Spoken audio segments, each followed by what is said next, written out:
അപ്പോഴേ ക്രിസ്മസിന് വേണ്ടിയിട്ടുള്ള അടുത്ത കേക്ക് റെസിപ്പിയാണ് ഇന്നത്തെ വീഡിയോയിൽ.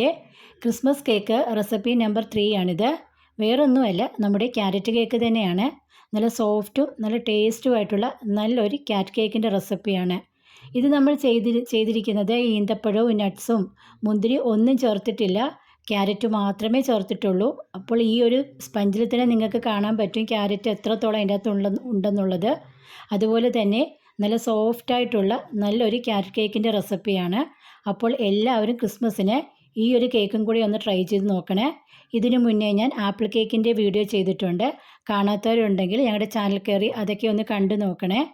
അതുപോലെ തന്നെ ബേക്കിംഗ് പൗഡറും ബേക്കിംഗ് സോഡയും ഓവനും ബീറ്ററും പാലും ഓയിലും ഒന്നുമില്ലാതെയുള്ള കുറച്ച് ബേസിക് സ്പോഞ്ചിൻ്റെ റെസിപ്പീസൊക്കെ ഞാൻ അപ്ലോഡ് ചെയ്തിട്ടുണ്ട്. അത് നിങ്ങൾക്ക് ക്രീം വെച്ച് പുറത്തേക്ക് സെയിൽ ചെയ്യാൻ പറ്റുന്ന നല്ല കേക്ക് റെസിപ്പീസാണ്. അപ്പോൾ ഞാൻ എന്താണ് ഇങ്ങനെ പറയുന്നതെന്ന് വെച്ചാൽ, എൻ്റെ ചാനൽ കാണാത്തവർ, ഞങ്ങൾ ചാനൽ സ്റ്റാർട്ട് ചെയ്തിട്ട് കുറച്ച് നാളേ ആയുള്ളൂ. അപ്പോൾ കാണാത്തവർക്ക് വേണ്ടിയിട്ടാണ് ഞാൻ വീണ്ടും വീണ്ടും ഒന്ന് പറയുന്നത് എല്ലാ വീഡിയോസിലും. അപ്പോൾ എല്ലാവരും ഒന്ന് ട്രൈ ചെയ്ത് നോക്കണം. ബേക്ക് ചെയ്യാൻ നോക്കിയപ്പോഴാണ് ബട്ടർ പേപ്പർ കയ്യിലില്ല. ഞാൻ പെട്ടെന്ന് തന്നെ ഒരു ബുക്കിൽ നിന്ന് ഒരു പേപ്പർ കീറിയിട്ടിട്ട് ഓയിൽ ബ്രഷ് ചെയ്തിട്ട് ഞാനത് കേക്കിലോട്ട് ഇട്ടു. ഒരു ബൗളിലോട്ട് ഒരു മുട്ടയുടെ വെള്ള ചേർക്കുക.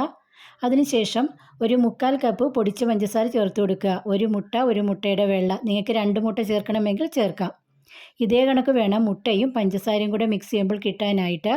ഒത്തിരി പതപ്പിക്കേണ്ട, ജസ്റ്റ് ഒന്ന് കളർ ചേഞ്ച് ചെയ്താൽ മതി. അതിനുശേഷം ഒരു 3 ടേബിൾ സ്പൂൺ ഓയിൽ അല്ലെങ്കിൽ 4 ടേബിൾ സ്പൂൺ വരെ ചേർക്കാവുന്നതാണ്.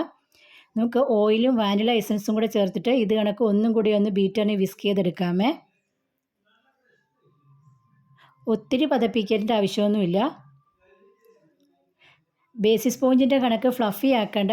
മുട്ടയുടെ മഞ്ഞ നിറം മാറിയിട്ട് വെള്ള നിറം ആകുന്നവർ മാത്രം മതി. ഇനി കുറച്ച് കറുവപ്പട്ട പൊടിച്ചതാണ് ഇട്ട് കൊടുക്കുന്നത്. അതിനുശേഷം 1/4 കപ്പ് മൈദ പ്ലസ് 2 ടേബിൾ സ്പൂൺ മൈദയും കൂടി ഇട്ട് കൊടുക്കുന്നുണ്ട്.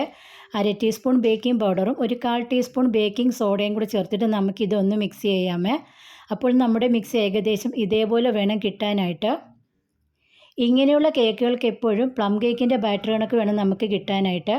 അതിനുശേഷം 1/2 കപ്പ് ക്യാരറ്റാണ് ഞാൻ ഇവിടെ ഗ്രേറ്റ് ചെയ്തിട്ടിരിക്കുന്നത്. ഇത് നമുക്ക് ക്യാരറ്റും കൂടി ഇത് കണക്കിട്ട് മിക്സ് ചെയ്തെടുക്കാമേ.